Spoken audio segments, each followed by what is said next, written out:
Hello and welcome to Ideas Having Sex with Chris Kaufman. I'm Chris Kaufman, and each show I bring to you an interesting and provocative scholar to discuss topics in social science, philosophy, history, politics, and more. If you enjoy what I do, please take a minute to subscribe to the show and to give us a rating and review wherever you listen.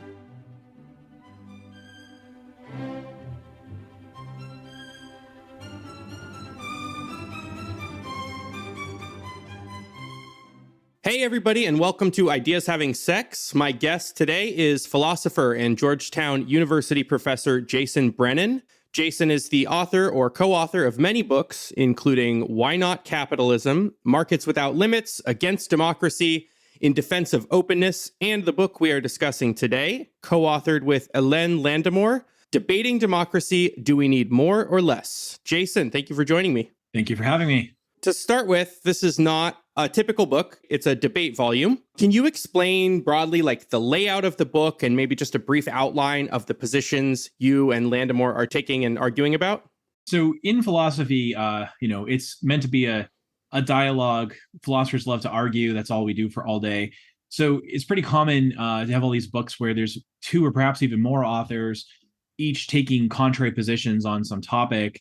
So the layout of the book is I spend about 3 chapters explaining why maybe we should have less democracy, why democracy is not the be-all, end-all of justice and sometimes an impediment of it. Landemore spends about 3 chapters trying to argue that, well, the stuff we have in the real world isn't even real democracy anyway, and we should have a more open form of democracy. And then we spend some time responding to each other, like the arguments the other person made.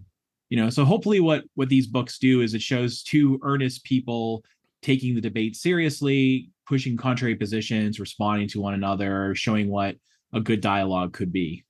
If you spend too much time on social media, reading a book like this is really jarring because that is exactly the impression you get of 2 people who are, it's not that there's never any moments of there's contention there, and sometimes it even feels contentious, but you're clearly taking each other seriously. That's the main thing that I wish sometimes when debates get unfriendly is not necessarily that everyone be friendly all the time, but they take the position that they're arguing against seriously and treat it fairly and accurately. And that definitely comes through. Even though I think there are moments, well, I'll say on her part, where she characterized you in a way that I didn't think was accurate, probably because I'm more familiar with your work. I wasn't able to make a similar judgment about your characterization of her, but it definitely felt very serious and charitable and it was fun to read.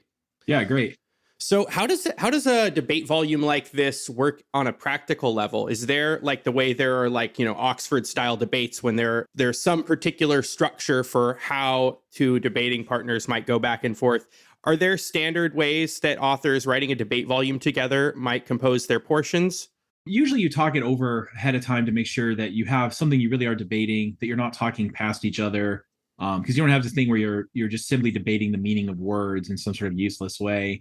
So when you kind of pitch the volume to an editor, or sometimes the editors come to you and pitch these volumes to us, you sort of agree roughly what you're going to do ahead of time. So everyone has kind of a rough plan, and then you just write it and then you give it to the other person. I mean, this book in particular literally grew out of, we were both invited to Penn to do a debate on this topic at some center there. And after we talked for half an hour each, I said to her, you know what, we should just write this whole thing up, and I bet Oxford would publish it. And they did. So it's pretty cool. Yeah. And they're going to translate into French too. So it'll be nice. She's French. So it'll be nice for her to have one of her books turned into a French book. And both of you have written fairly extensively prior to this debate volume about your respective positions. I don't want to say, even though you have a book called Against Democracy, is it fair to say that that's a little bit tongue-in-cheek to get attention? I mean, the impression I get is more is it Ilya Soman's book, 10% less democracy? You're saying what's your phrase? 1 cheer for democracy rather than 3? Yeah, half a cheer or something like that. That's right. Half a cheer. Okay. I think that's what it ended up being. I haven't read that book in a while. Originally, that book was actually going to be called Against Politics. That was the original title of it. And the thesis was, politics makes us mean and dumb. We should try to minimize the amount of it in our lives. And we should recognize that democracy is not an inherently just system. If it's good only because it's better than the alternatives. And it has some serious flaws, and we should be open to experimenting with systems that improve upon it, even if they're not fully democratic. So that was the claim. It was really going to focus on how politics makes us worse people. I think everyone sort of accepts that. You can go on Facebook and get instant verification of that, but everyone thinks that's about everybody else and not them. So that was what the book was going to be. And I think it was maybe 2 weeks before it was going to press, my editor either called me or emailed me and said, if we call it against politics, people will read it very sympathetically, but very few people will read it. And if we call it against democracy, everyone will read it, but they'll read it unsympathetically. What do you want to do? And I said, well, my last book was all about commodification. So show me the money. And it worked. And it came out at the right time because that was the year that Brexit happened and Trump became the presumptive nominee and then was elected. So those things upset the intelligentsia quite a bit, and rightly so, I think. And so as a result, I think we sold 6 translation rights to the book before it came out in English. Yeah, so in a way, what Landemore and I are doing here is we've both written extensively on these things. She's defending alternative models of democracy. I'm criticizing a lot of the philosophical arguments that say democracy is inherently just, and criticizing a lot of the arguments that try to say democracy is smart, despite appearances to the contrary. And this book kind of encapsulates all this stuff, puts it really quick, puts it in a very concise format so that you can really see us going after the other person's view. I do agree that there's probably times when I don't quite get her view quite right, and there's probably times when I'm sure there's times she doesn't get my view quite right either. But we are at least giving it an honest effort to do so. Yeah, it's inevitable that that's going to happen. I mean, you guys are both professional philosophers, and neither of your positions can be, I think, stated really simplistically. So it takes real work to understand an opponent's position, and you're definitely making an effort. I want to respond to something you said a second ago when you were writing against democracy, originally called Against Politics, that politics makes us mean and dumb. Can you relate that with, you talk about something in this book about how when votes matter in an election, like when they're small enough and your vote actually matters, it makes you nice. I'm sorry, when they don't matter, you're nice but stupid. And when they do matter, you're mean but smart. Yeah. Is there a tension there? Yeah, I think this is something I often say is like the central dilemma of power.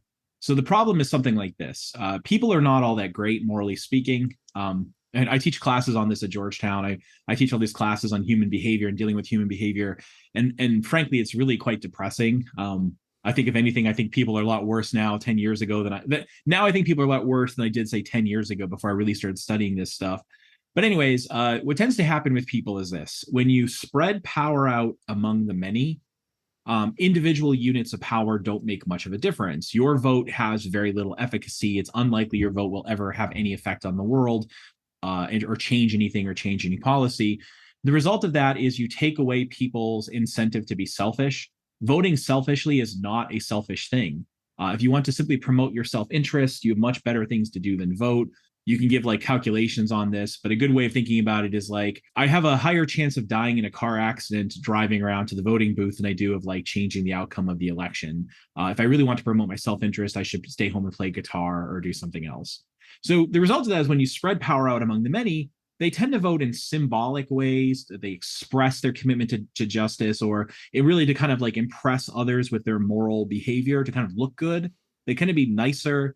And so when we look at voter behavior, they tend to be what we call nationalist sociotropes, meaning they tend to vote maybe for what they perceive to be the national interest, though even that's probably too generous to voters.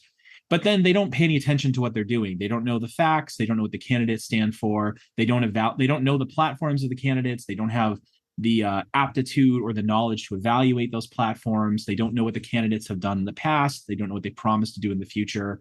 Pretty much for any bit of knowledge you might think a voter should have to vote well, they don't have that. However, when you concentrate power in the hands of the few, and I mean the few is in a small number, like Landemore might characterize some of the things I defend as the power of the few, but it's not. It's the power of the many, just not quite so many.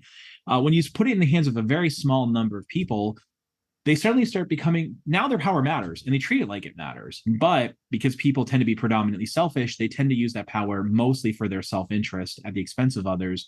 And there's a lot of reasons to think this, including there's a set of experiments that were done about 11 years ago or so by some political scientists at MIT and elsewhere, where they would put people in these voting games where they could collect information and vote, and there were real payoffs, monetary payoffs to how they voted.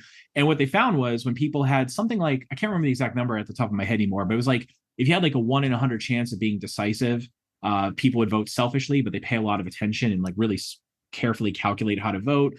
And when they had a low chance of being decisive, they would like vote very quickly and not really think about it. But then they tended to be like nicer in their aims. And so that's the kind of thing we see. You get put the power in the hands of the many, stupid but nice, power in the hands of the few, smart but selfish. In a way, everyone knows that, like the Republican founders of the United States were aware of this sort of dilemma.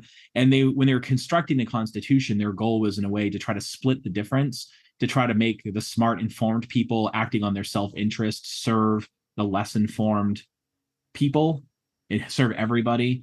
Whether it works, I mean, it works better than dictatorship, but it doesn't quite work as intended.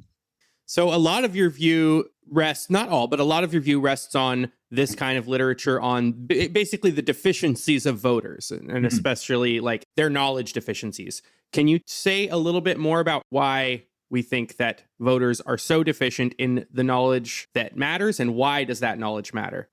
A good way of thinking about it is think of how democracy is supposed to work. This will be kind of a long-winded answer, if that's okay.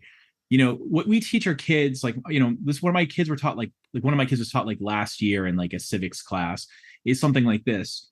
Voters have a set of interests and goals. Like every individual voter has interests and goals. They don't have to be selfish. They could be publicly spirited and so on. And they go and learn about how the world works. And as a result, they form some sort of ideology or set of political preferences. And then they vote for the candidates or parties that closely match those interests. Or if they think they have no chance of winning, maybe like the next best option that has a real chance. Everybody's supposedly doing this at the same time. At the same time, the parties, in order to win, have to put forward platforms that appeal to these voters. So on election day, when the people vote, what happens is the winning group tends to reflect the policy preferences, or at least policy bents, of the people or a large segment of the people.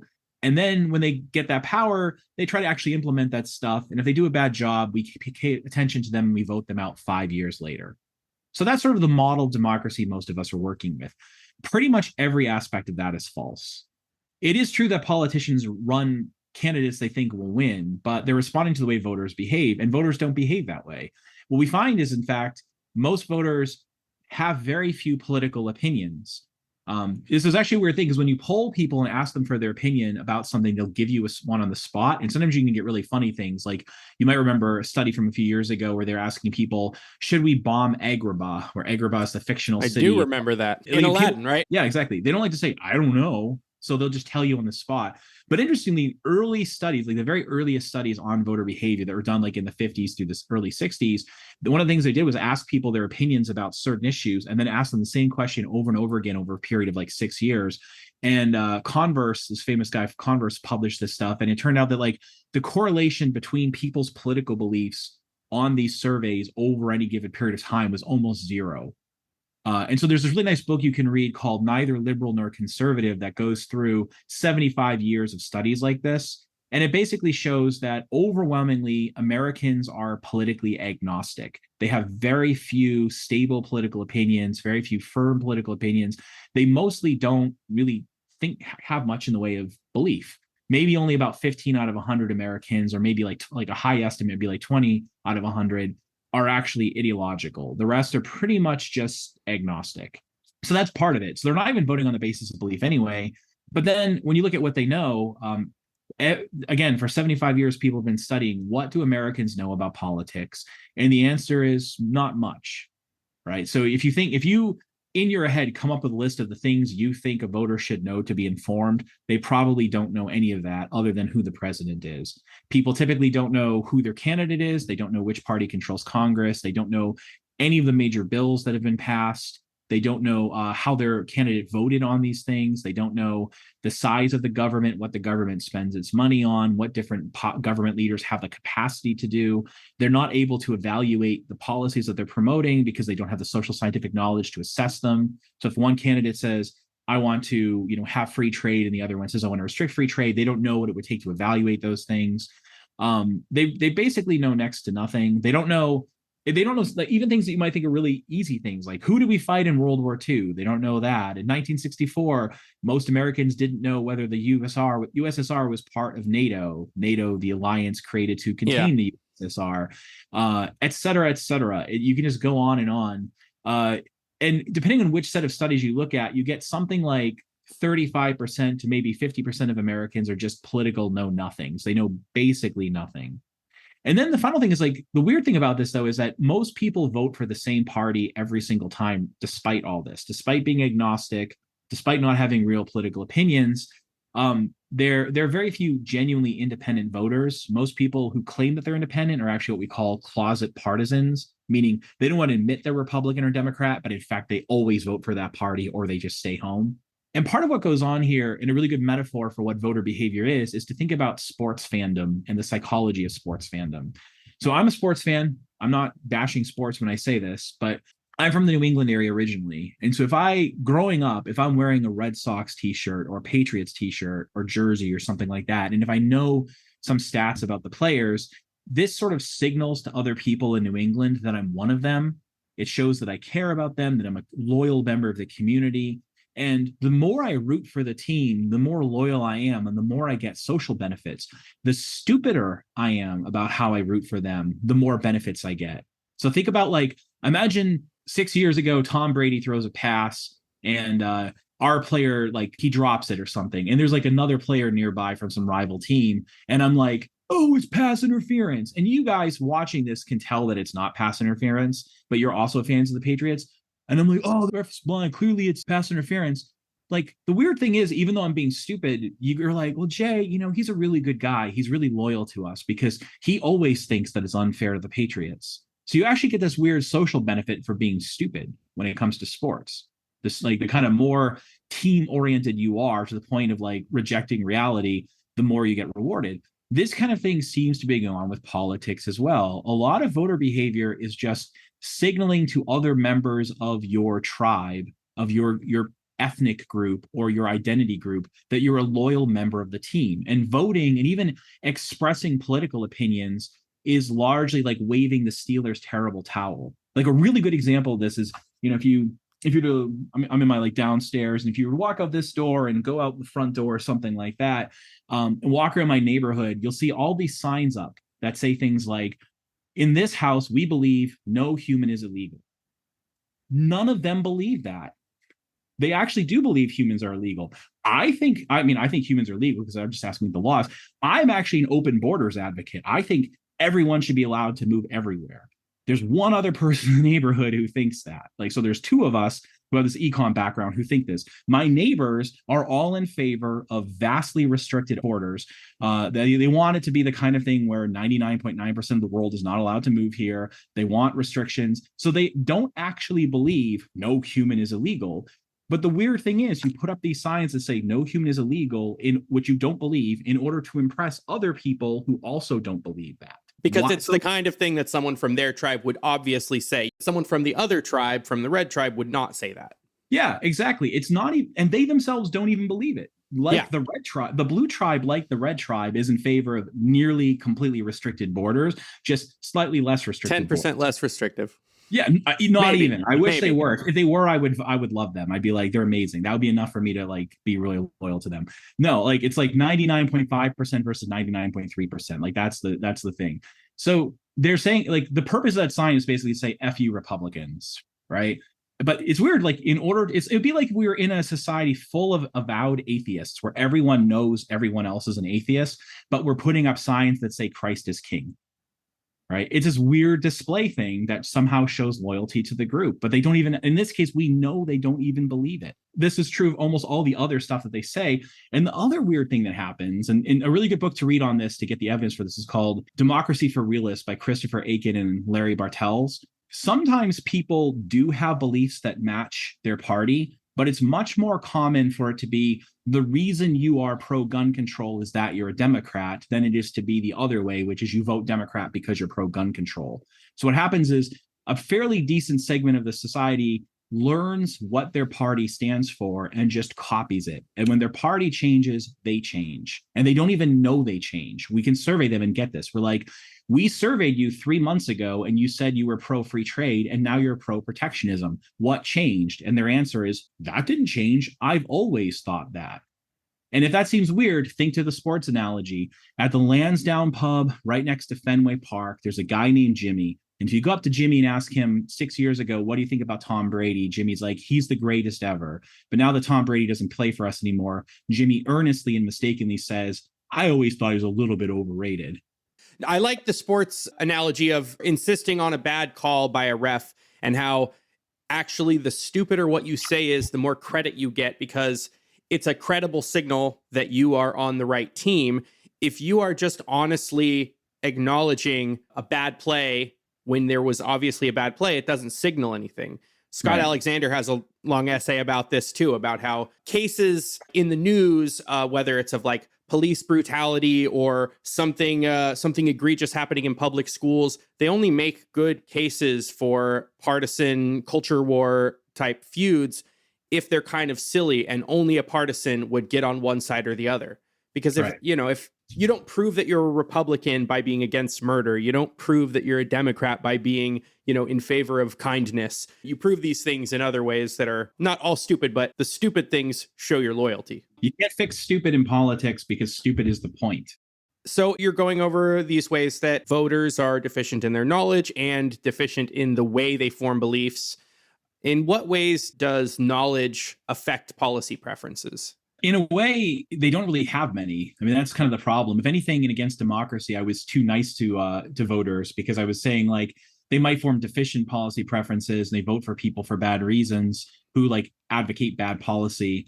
But that's probably actually giving voters too much credit. It's more like what Aiken and Martell say is that elections are effectively random events. So parties run platforms that kind of sound good and they kind of do what they want because they know that voters aren't going to keep track of them. Voters have very limited reaction to political behavior and political outcomes in terms of how they vote. So maybe not much at all. But a good way of putting it is, I'm not exactly sure how much voters matter, but you can kind of create a dilemma like this. If you think voters don't matter, like imagine you're like, and this sometimes people actually say this to me. They go, you say voters are dumb and blah, blah, blah. And yeah, you've got all this evidence, but you know what? How voters vote doesn't make any difference anyway. People have said that to me dozens and dozens of times at all sorts of fancy universities over the past 7 years in response to this kind of critique. And my response to them is to go, if you actually believe that, then why would you be in favor of democracy at all? It would follow from your view that like voters don't matter at all. Some crazy things like I have here a magic wand, and when I wave it, it will make voters even more ignorant. Do you think that would be a bad thing? I have another magic wand, and if I wave it, it will make them perfectly informed. Do you think that would be a good thing to wave that wand? I have here a magic wand, and when I wave it, it will make them all racist. Do you think that would be a bad thing? All right, now you can keep going with examples like that. And everyone says, oh, no, that would be bad. That would be good. So they all agree that voters matter to some significant degree.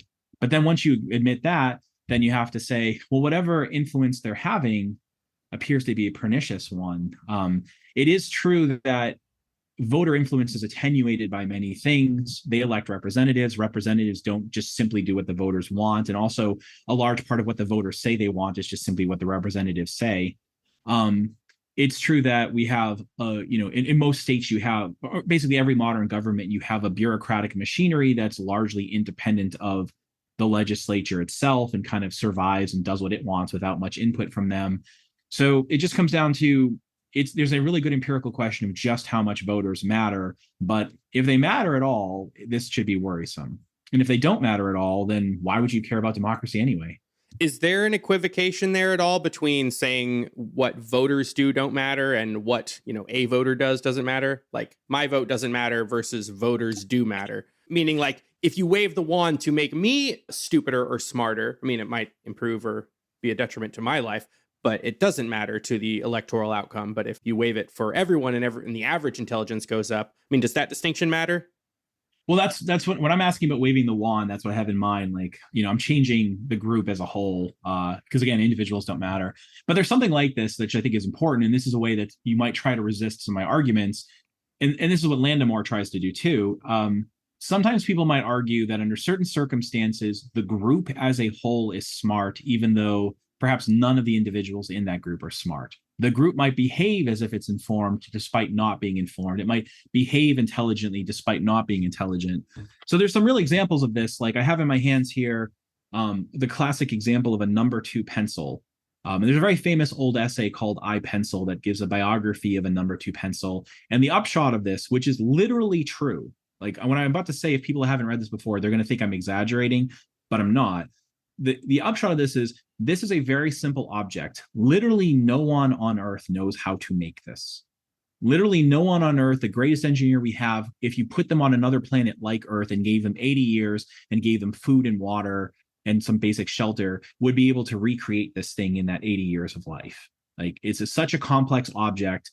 And when you ask how many people went into making this object, the answer is something like 60 or 70 million people are working together to make this. It's not just the people at the factory. It's a massively complex process that produces this pencil that no one knows how to make, but we make them cheaply and easily. So in the case of many times in the case of market activity, what you have is the market as a whole is extremely intelligent, despite no one in the market being all that intelligent or having that much information. Prices are a way of encapsulating information and getting people to act on that information without them even understanding that that's what a price is. That's the kind of the magic of markets. So sometimes people hope that in collective decision making, where markets are lots of individual decision makers reacting to each other through collective process, a vote might be a collective, like a straight collective decision. There might be cases where intelligence is an emergent feature. So a good example of this that a lot of people know about is the jelly bean case, or guessing the weight of a pig at the state fair. This is the miracle of aggregation. Yeah, exactly. If you ask students like how many jelly beans are in this jar, any given answer is likely to be erroneous, but their errors tend to be centered around the correct answer. And it turns out that the more people you have guess, if you average all their guesses together, it comes closer and closer to being the right answer. Same thing with like guessing the weight of a pig and so on. So there's some cases where if you're like, what's the weight of how many jelly beans? And you ask the whole country, like the country as a whole on average gets it right, despite most people being wrong. So the question is this true of democracy and democratic decision making? And there are all these fancy theorems that try to say that. One is this miracle of aggregation theorem that says, well, if it basically says, imagine people are voting between you and me. Well, if you're completely and totally ignorant, you have no reason to prefer you versus me. So presumably ignorant voters will vote at random. And the nice thing about randomness is that the more of it you have, the less it matters, right? So if we have 100 million people voting, then it's going to be pretty close to, if they know literally nothing, you'll get really close to 50% of the votes, and I'll get really close to 50% of the votes. Like, over time, it'll just average out. But if there's a small number of people who do know the right answer, that you are the better candidate than I am, they'll all vote for you. And so, it might be like if we have like a really large public with 200 million voters, and 4 million of them are informed, and the other 196 million of them are like completely ignorant, then it'll work out that you'll get 51% of the vote. Yay. Right. So it's like you'll always win, despite the fact that very few people know anything. The ignorant people will cancel each other out, and the tiny minority of knowledgeable people will tend to select the correct answer. And that's the miracle of aggregation. But I think what you're probably about to say is certain things have to hold true for that to work. And maybe it doesn't with elections. Yeah, that's right. So with all of these things, you need certain things like independence. Like you can't just have people copying each other. So imagine it turns out like when you were guessing the jelly bean, like I see that you write 395 down, and I really want to impress you and let you know that I'm a good member of our peer group. I'm a good member of the people who do podcasts sometimes group or whatever. So I also write down 395, and then like the next podcaster comes over, is like, oh, I'm gonna write 395 too. And now all the podcast people are writing 395 to kind of show off to one another that they're good podcasters. Like, well, now it doesn't work. Or the other problem, but there's also other problems. Like, in fact, people don't really vote randomly. They just vote for the same party every time. They vote for things that are like not maybe relevant. Like, so imagine they vote for like the better looking candidate. So when they like look at candidates, there's actually a very famous study on this where they show all these people, subjects who are not voting, pairs of photographs, and they say, who's the better looking person? And unbeknownst to these subjects, they're actually looking at congressional candidates that ran against each other in the real world. It turned out, I can't remember the exact number, but it was something like 85% of the time, the better looking person won. Right? Or think about names. So in the US, imagine Tyrone Hussein Hitler runs against Jack Kennedy. Just based on the names, who's going to win? it's just going to be the names, right? Like just people have prejudices and so on. So like, remember like when Obama was running, you might remember Republicans would make sure to say Barack Hussein Obama. I They do kept remember. Yeah, that was a smart political tactic. It didn't succeed, but it was a smart political tactic because they knew saying Hussein makes him sound like a scary Middle Eastern dictator kind of guy. So they're counting on that to push people away from voting for him, right? Because certain names sound better to groups than others, right? And that would change in different countries, of course. Like there are countries where Kennedy will be a bad name and like, Obama might be a good name.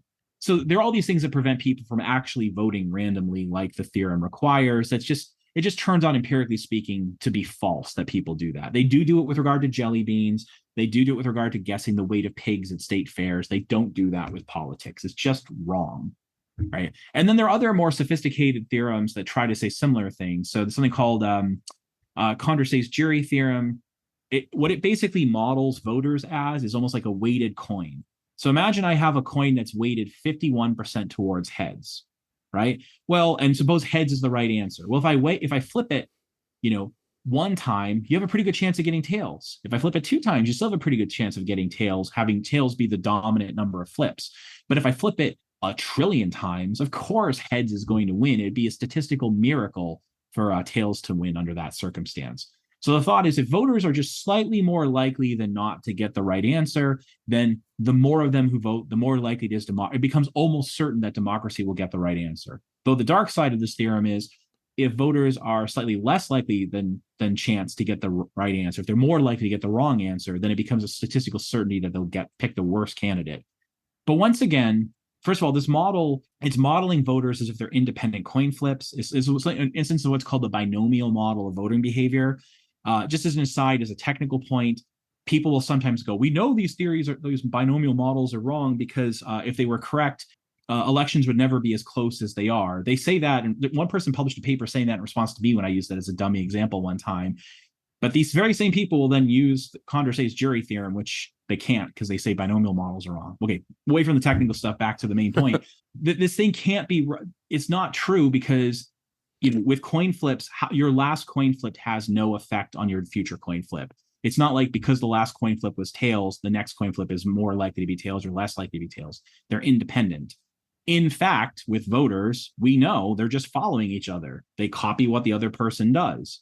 So it's again like you flip a coin, like you are a charismatic person and you say you're going to vote heads. So then all your friends vote heads to show that they're your friend and they like you and they're one of you.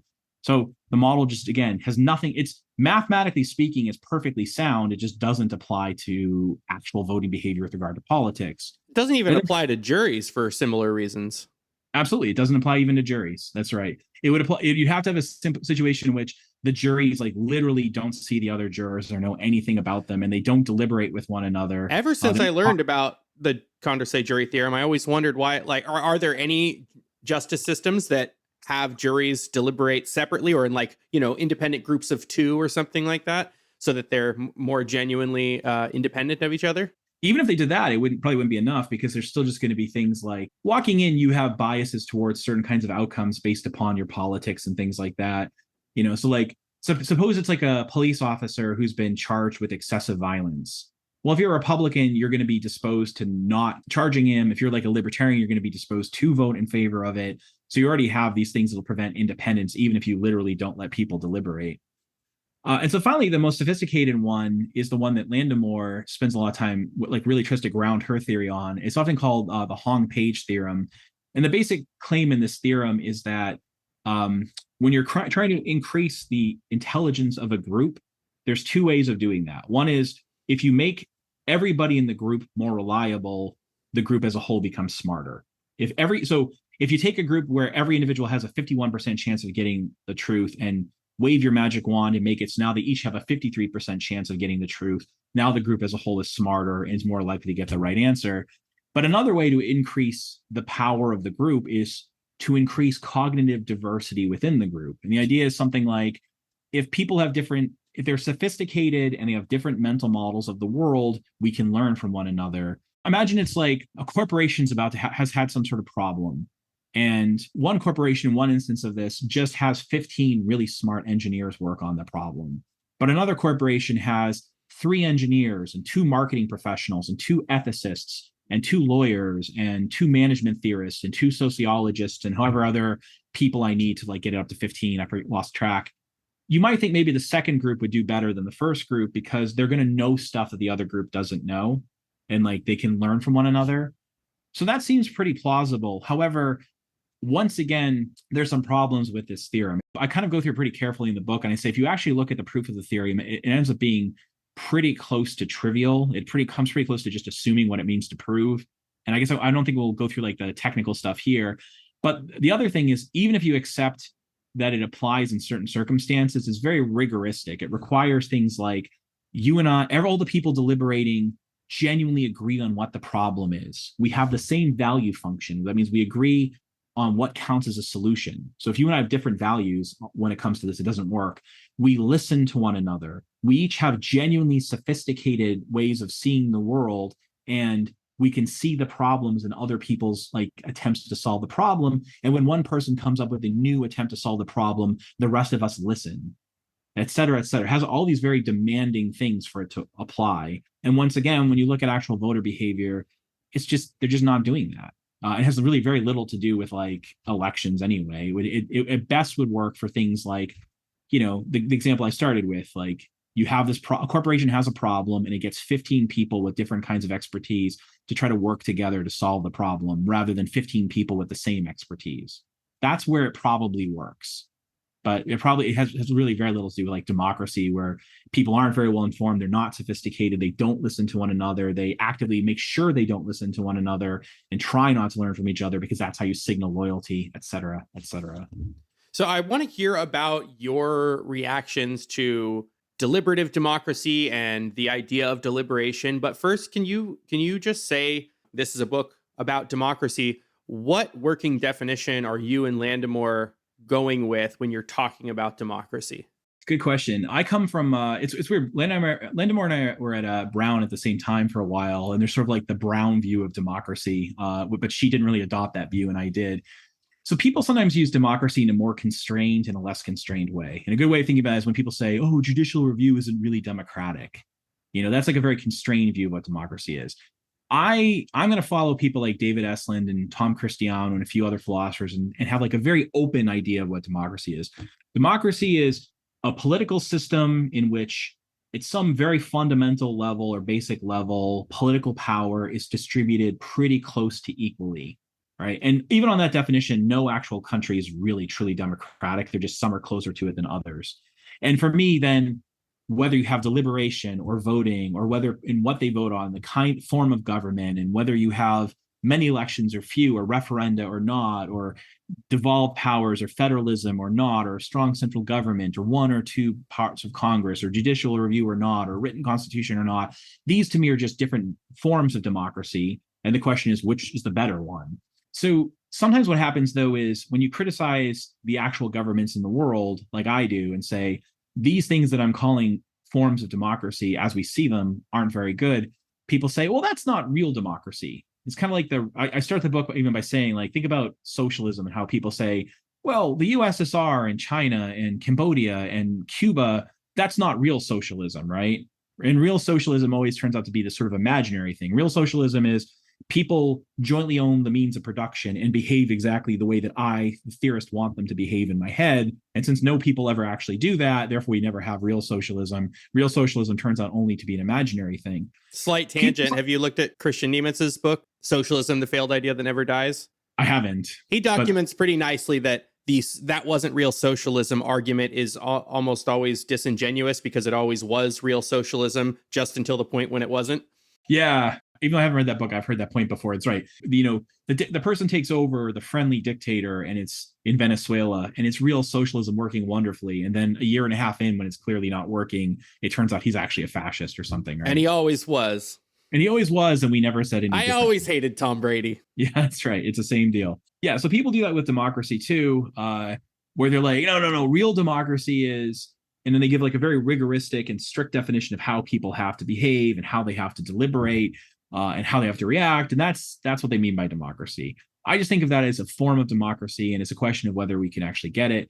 So Landemore, her section is called like, let's try real democracy. And for her, real democracy has to be a system in which power is devolved back down to the people. They actually have a lot of lawmaking ability. And she goes through different ideas of how you might do that. It might be things like having a Wikipedia style editing of the law, and deliberation through Wikipedia style things. It might be randomly selecting some citizens and having them decide policy. It might be lawmakers having to talk to citizens more often in these like open deliberative fora. And to her credit, like I'm pretty skeptical these things were going to work, but she and I were on a podcast a while back, or some sort of event a while back, and I'm like, you're out there trying to actually experiment with this stuff. I hope it works. Like, I don't think it will, but I hope I'm wrong. I hope it does. Like, if you can actually overcome some of the defects of democracy through this, great, let's do it.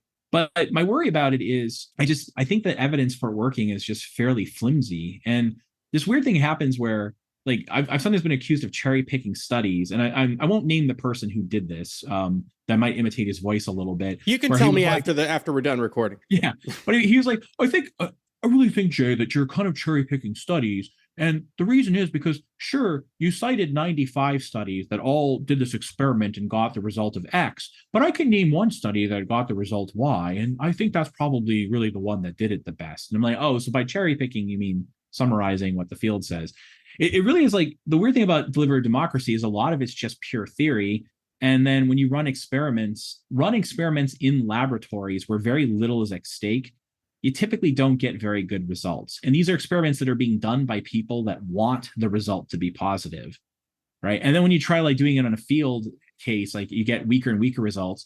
But even if you could get it in an experiment working, this is the thing where it's like, I'm a political scientist and I get 25 people together and I moderate it. I moderate it and moderate the deliberation. And lo and behold, the people ended up giving an answer that I thought was pretty good, right? What happens when you make this an actual political event with real things at stake? How is it going to work? Is it going to get captured by elites? Or the moderator is going to try to control it for their own purposes? And in the book, in this book and other books, I give a list of some of the evidence from deliberation where you find things like there's something called the iron law of polarization, where groups tend to diverge from one another. There's all this affective stuff where people fight and get angry. There's language manipulation. And frankly, John Dryzik and a few of his co-authors have a recent paper out where they talk about some of this stuff. And their response to these criticisms is just to say, well, no, that's not real deliberation. Deliberation is a reason-guided, orderly process of mutual understanding. And what you're talking about is just discussion. They might have called it, and it's like, oh, we're back to the real socialism problem. You're never going to say deliberation fails, because if it fails, you're just not going to call it deliberation. Great. I think it's fair to offer counter. Works, and I know, because if it doesn't work the way I want it to, it's not real capitalism. QED, I win. Like it's that's what they're doing all the time. And it's Landemore, to her credit, kind of starts doing that early on, but then she moves on to just giving substantive ideas for like improvements that may or may not work. Yeah, is it fair to say this because I like what you said about this open definition of democracy. There's kind of a family resemblance to a variety of different political, ways you might organize a political system that all have to do with very widespread, relatively egalitarian distribution of political authority. But within that, there's a million and one different ways you could do something that would qualify as democratic. So when people make these kinds of objections, like that's not real democracy or that's not real deliberation, I mean, it seems like the honest way to do it is just to say, okay, well, this form of deliberation clearly isn't working so well. Are there other things we can try? And in Landemore's section, she is creative in making suggestions. Yeah. I want to give you the two objections that occur to me to your position, which I am very sympathetic to. But first, I haven't said anything about the term epistocracy. Can you say something about epistocracy and what it is you're advocating, or at least suggesting, as a fruitful set of experiments?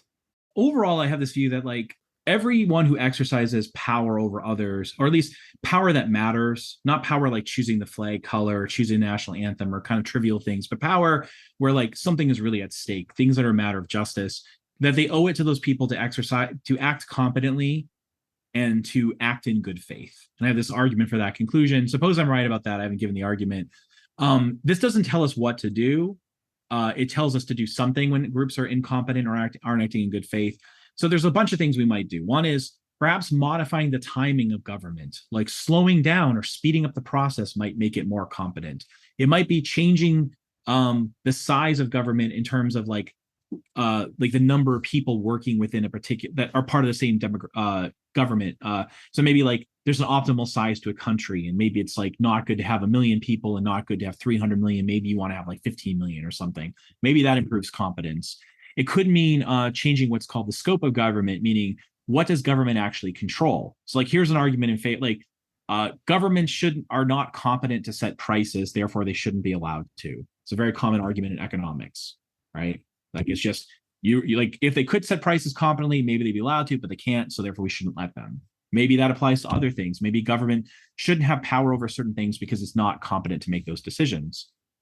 Almost everyone agrees with that. They probably think government shouldn't be allowed to tell me whom to marry because they not just because it's my right, but because they wouldn't make a good choice. And finally, you might consider changing the form of government. You might change the form of government while still being democratic. Like maybe it turns out that the Westminster model works worse or better than the US model. Maybe it turns out that having a bicameral legislature works worse than having a unicameral legislature. Maybe it works out that having a Bill of Rights and judicial review is a good thing or not a good thing. So that's still all within democracy. But you might also consider having non-democratic governments. So for instance, if it turned out that making you dictator led to perfect justice, I would be in favor of making you dictator. And I would think that anyone who disagreed with that is just simply evil. I'd be like, if they're like, no, I should be allowed to vote. We shouldn't have a dictator who creates justice. I'd be like, why? Because it's more important you get your way than we do the right thing? Yeah.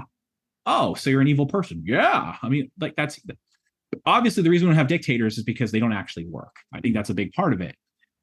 So what I call epistocracy, and this actually isn't my word, what's called epistocracy, as coined by the philosopher David Estlund, Landon really wants to call it epistemocracy because that's better Greek, but Estlund decided that's. I noticed she went back and forth in her sections. Yeah, I was like, I agree with you. Epistemocracy is more accurate, but the term that is out there that was there before you and I started writing about this is epistocracy. So I'm just sticking to it because that's the word that others are using. So epistocracy is any kind of political system in which power is by law apportioned to knowledge in some way. In some way, voting ability or power is weighted given knowledge. So, for instance, John Stuart Mill, the great economist and philosopher, in his book, Considerations on Representative Government, he advocated a form of epistocracy called plural voting. He said everyone should get one vote, but some people should get more than one. And he had some criteria for what that might be. Perhaps if you're a member of certain professions or you have certain kinds of educational background or something. And the thought was, this will be a system in which that has the best overall consequences. And he tries to make that argument. A very crude version of epistocracy, which again, if it worked, I'd be in favor of them, but I don't think this is the right one to try. But if it worked, I'd go for it, is, you have to get a voter license. By default, you get no votes, and you can only vote if you like pass a test, like instantly you have to pass a driver's test. Another version that's advocated by the philosopher Claudia Lopez Guerra is what's called a voting lottery. By default, no one gets to vote. Before an election takes place, 20,000 citizens are selected at random. They and only they will be allowed to vote. Because there's a randomness, it's fair. There's no demographic bias or anything like that. But before they're allowed to vote, they are paid to go through some sort of basic competence building exercise. And if they don't do the exercise or if they fail it, then they're not allowed to vote, right? And the thing that I'd like to experiment with is what's called enlightened preference voting. So the way this works, it's based on a method that's been used by political scientists and economists for a long time to actually test things like how do demographics affect voting or how does knowledge affect people's behavior. So what it works is on election day, everyone gets to vote. They really, in fact, get to kind of vote as equals. It might not actually qualify as a form of epistocracy given this point, but everyone gets to vote. But when they vote, they do three things. They tell us what it is they want. So whatever it is we're voting on, they give us their answer to that. They tell us who they are. They like write down, or there's some way we catalog their demographic information because this affects people's voter behavior. And finally, we give them a quiz of basic political knowledge, say 40 questions with things like what's the unemployment rate, who's your senator, which party controls Congress, et cetera, whatever, what's the price of milk, whatever you want it to be is on there.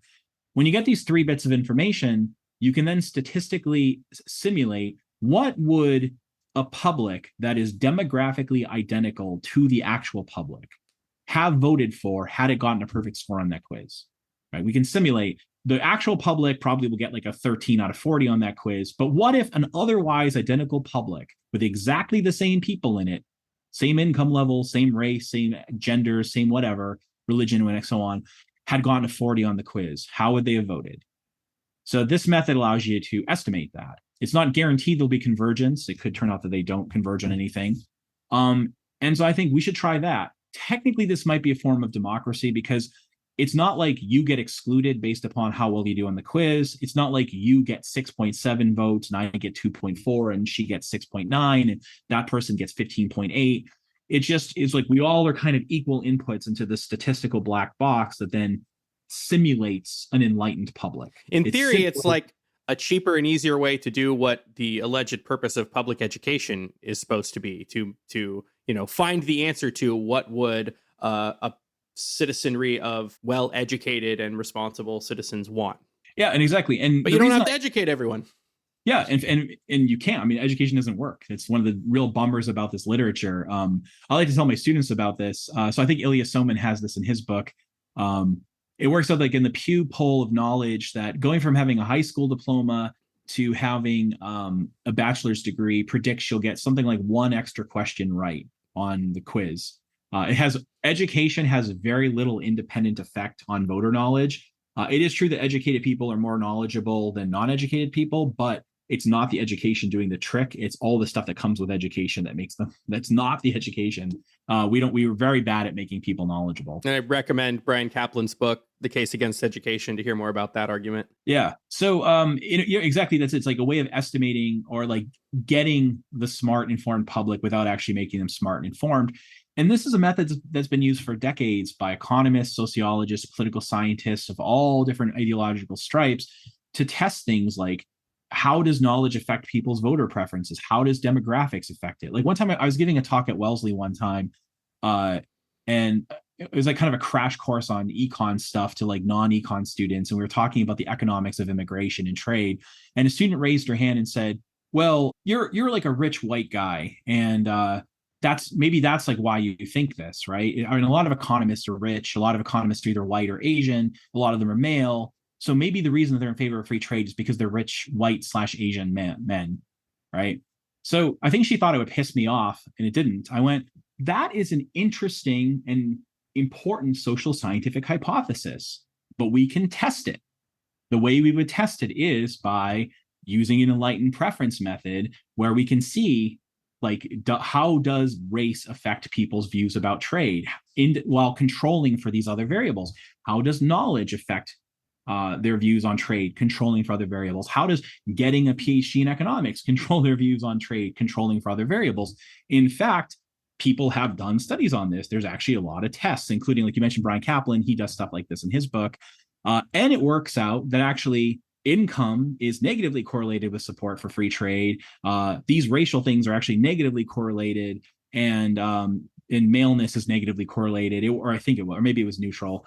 In fact, it's just the econ and the knowledge that's doing the trick. So you have a perfectly valid social scientific hypothesis. It's been tested and falsified. And to her credit, she's like, I explained it kind of carefully. She's like, okay, great. That sounds right. Like, good. Just wanted to make sure. Yeah, and so I think thought I was like, gotcha. But I'm like, no, that's worth testing. And this is how we know. This is how we know this stuff, right? So yeah, why don't we get a smart public on the cheap? Here are two objections is too strong, but two thoughts that I have about experimenting in a more epistocratic direction. So one is just like a Burkean conservatism kind of objection. Democracies may not be perfect. They may not even be great, but on a large scale, they seem to be doing pretty well. And they importantly seem to avoid horrors, which historically is kind of a big deal. So maybe we just shouldn't rock the boat and stick with what we got. What do you say to that kind of objection? Yeah, actually, I'm thinking Against Democracy, I put something like that in there. And I said, I think this actually is the best objection to my view. A lot of people think something else is the best objection. I think this is the best one. Because it's true. I'm very skeptical about, having a epistocratic vanguard come in and like take over and like just change everything. I think we'll definitely get all sorts of unexpected consequences. The system won't work the way that we think. So what I really recommend doing is starting on a small scale and experimenting in relatively stable environments to see what happens and maybe learn from an experience. And then if it works, scale it up. So I think in the book I say, try Denmark and New Hampshire. Don't try Louisiana and don't try France, right? Those aren't the places to start. And then maybe we can learn how to make it work. And then if it works, people will just copy it on their own probably because it's working. But definitely be cautious. And I'm like that with a lot of views about social change, even things like, I said I'm an open borders advocate. And I have to admit, if I could wave my magic wand and get open borders tomorrow, I think I would just wave it and see what happens. But I'm also self-skeptical enough to know that there'd probably be a lot of bad crap I hadn't anticipated in some stuff that I had, and it wouldn't quite work the way that we think, because we're all, even the best of us, kind of idiots when it comes to social change. That's a good answer. It's hard to take a real overview and imagine somehow being given the power to wave a magic wand and create dramatic social change. In my head, I feel like I would try to be pretty humble about that. I think if the opportunity actually came to me, I would be horrified and probably not wave it for much of anything. One more thing on that too is, I do think that we have disasters happening in democracy all the time, like genuine disasters that we just don't really care about and pay much attention to. So, if Brian Kaplan were here, he might say the fact of closed borders is a disaster. It's just we don't notice it. So for what it's worth, I do think democracies often make disastrous choices, but maybe less so than dictatorships and other alternative forms of government. He would say that. He has said that. He's been on the show 3 times. So Okay. I agree. And I think also internationally, whatever good things democracy can do, it seems, at least in the case of the U.S., that it doesn't constrain our foreign policy very much in the way it maybe constrains some of our domestic policy. Absolutely. Okay, so here's my other objection. What if it's the case? So I spoke to Bruce Bueno de Mesquita, and he's a political scientist who, the way he doesn't talk exactly about like democracies versus autocracies, but he's developed what he calls selectorate theory. And basically the idea is there are just large coalition polities and small coalition polities. And it basically turns on how many people do you need effectively to gain and maintain control politically. And democracies are generally those, he models this mathematically, those political systems that require a very large number of what he calls the winning coalition in order to maintain power. And his claim, and I'm not qualified to really evaluate it, but it occurred to me that it's relevant here. His claim is that with a few hundred years and a few hundred like different countries worth of data that he's tried to model this on, past a certain point of increasing the size of the winning coalition, or getting to a certain threshold in democracy, they just don't go backwards. They only go more democratic. They don't go less democratic. And I think in his claim is that the only exceptions are the countries that were conquered by Nazi Germany in World War II. So accepting that premise, if it's just factually the case that you're not likely to go less democratic once you get past a certain threshold, then the only way forward to improve governance is to experiment with variants of democracy that are just going to be better. Now, maybe epistocracy counts as a variant of democracy that could be better, but that idea that maybe it's just not possible, so you've got to work within something vaguely democratic if you want to improve governance. Any thoughts on that? Yeah, I wonder about that, because there's all this literature, and I'm sure he has a smart answer to it. I bet if he were here, he'd have some like very quick. He would know what I'm about to say and have a smart answer. I don't know what it is. There's all this literature on democratic backsliding that says actually democracy vacillates, and in fact countries are generally getting less democratic over the past 15 years. So if you Google democratic backsliding, you'll start seeing papers arguing that. You might also say that, again, some of these forms of epistocracy are variants of democracy, or at least they're variants where there's lots and lots of participation. They're not really about concentrating power in the hands of a small number of people. They're just about having power spread out widely, but in a slightly different way. But there's one other final point, which is just about, what are we doing when we talk about this stuff? So at the end of the day, I'm a philosopher. I'm not a policy wonk. I'm not a politician. I'm not a lobbyist. I just want to ask about what's just and what's good. So for me, I actually think like if someone's like, what would a perfectly just society look like? A society made up not of angels, but where a society where literally everyone is morally decent, right? Just no one's bad. That's it. No one's perfect. Just everyone is not bad.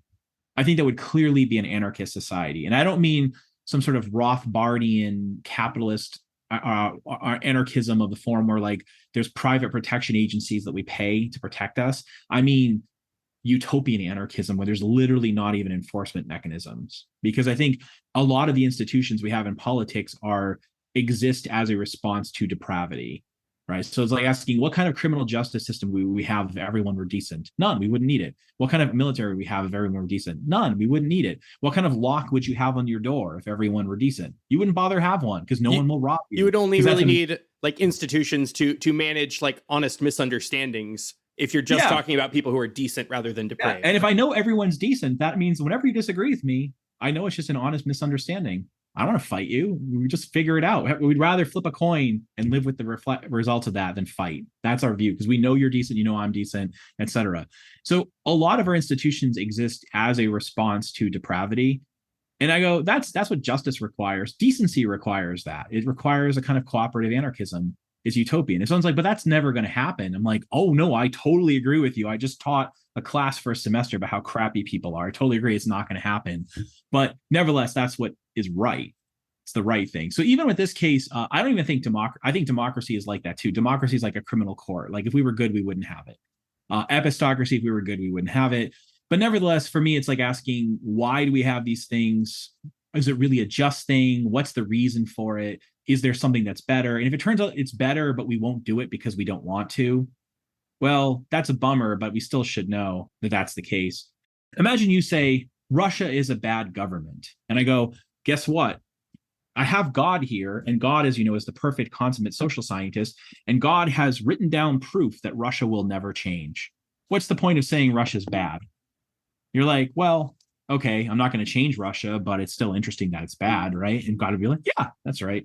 So even here, if it turns out that we'll never be epistocratic, if I'm right that epistocracy is better than democracy, I still think that's an interesting result, even if we're going to be stuck with it.